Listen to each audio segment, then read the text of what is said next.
Influenza flu, influenza virus, ये एक contagious मतलब फैलने वाली रेस्पिरेटरी इलनेस है, ठीक है। इफेक्ट नोज, थोरेट और लंग्स को ये मेनली इन्फेक्ट करती है क्योंकि एक रेस्पिरेटरी इलनेस है। इसका कॉजेटिव ऑर्गेनिज्म एक आरएनए वायरस है, ऑर्थोमैक्सो वायरस है। ये 4 टाइप्स का होता है, ठीक है, A B C D। A और B है वो सीजनल, जैसे विंटर सीजन में आ गया, ठीक है। फ्लू आ गया, जो फ्लू लाइक सिम्टम्स नहीं होते वो इसमें दिखाई देते हैं। C में माइल्ड होता है पर ये नॉन सीजनल है। D कैटल में होता है, इसका कोई भी रिलेशन नहीं है ह्यूमन से।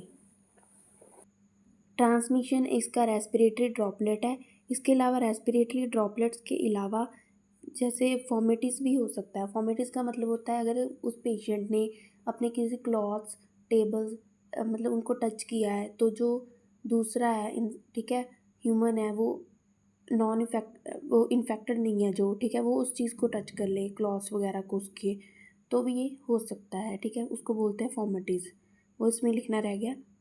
सिम्टम्स क्या है इसके? सिम्टम्स इसके फ्लू लाइक हो गए। इंक्यूबेशन पीरियड पहले तो ये 24 से 48 आवर्स इसका रहता है। इंक्यूबेशन का पीरियड का मतलब होता है जब इन्फेक्शन हुआ उसके बाद सिम्टम कब आएंगे, ठीक है, उसका मतलब होता है इंक्यूबेशन पीरियड। इसमें सिम्टम्स क्या रहते हैं अभी?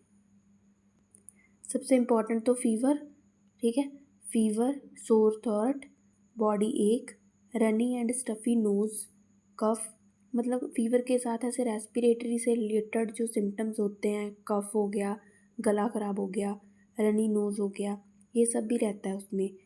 और इसके अलावा फटीग, चिल, हेडेक, समटाइम इसमें वॉमिट, नोज़िया और डायरिया भी रहता है, पर ज़रूरी नहीं हर बार हो।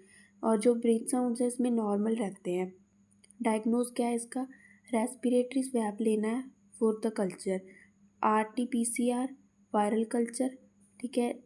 रैपिड इन्फ्लुएंजा डायग्नोस्टिक टेस्ट होता है एक, उसके लिए ले सकते हैं। जो भी वायरल डिजीज़ होती है उनमें मेनली RT-PCR ही किया जाता है। अभी नेक्स्ट इसका ट्रीटमेंट देखो, ये वायरल डिजीज़ है इसलिए इसका एंटीवायरल ट्रीटमेंट रहता है। एंटीवायरल ड्रग्स जो इसमें यूज़ की जाती हैं मेनली कॉमनली यूज़ की जाती है इसमें ज़ैनामेविर और ओसेल्टामेविर और पैरामेविर, ठीक है, ये मेनली इसमें यूज़ की जाती हैं एंटीवायरल ड्रग्स। इसके बाद कॉम्प्लिकेशन इसमें सेकेंडरी बैक्टीरियल निमोनिया, ये एक इम्पॉर्टेंट कॉम्प्लिकेशन है जो आपको ध्यान में रखनी है, ठीक है। Bronchitis, otitis media, otitis media का मतलब होता है मिडल ईयर में इन्फेक्शन हो जाना, ठीक है, उसका मतलब होता है ओटाइटिस मीडिया, मीडिया से मिडल लर्न करना है आपको। जो सेकेंडरी बैक्टीरियल इन्फेक्शन है, कई बार पता क्या होता है, इसको प्रिवेंट करने के लिए एंटीबायोटिक्स भी दी जा सकती हैं अगर मतलब कंडीशन सीवियर हो रही है पेशेंट की, ठीक है, ज़्यादा डेंजरस हो रही है तो एंटीबायोटिक्स पहले से ही दी जाती हैं ताकि सेकेंडरी बैक्टीरियल इन्फेक्शंस ना हो।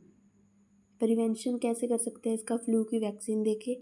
अगर 5 मिनट्स की सीरीज़ आपको अच्छी लग रही है हर एक डिज़ीज़ की क्विक रिवीजन के लिए तो आप कमेंट करके ज़रूर बताएं। अगर कोई डिज़ीज़ चाहिए जो 5 मिनट में आपको क्विक रिवीजन के लिए, तो आप कमेंट में उसका कमेंट कर सकते हैं। मैं आपको with in 2 to 3 days provide कर दूँगी। Thank you so much. Like करना ना भूलें।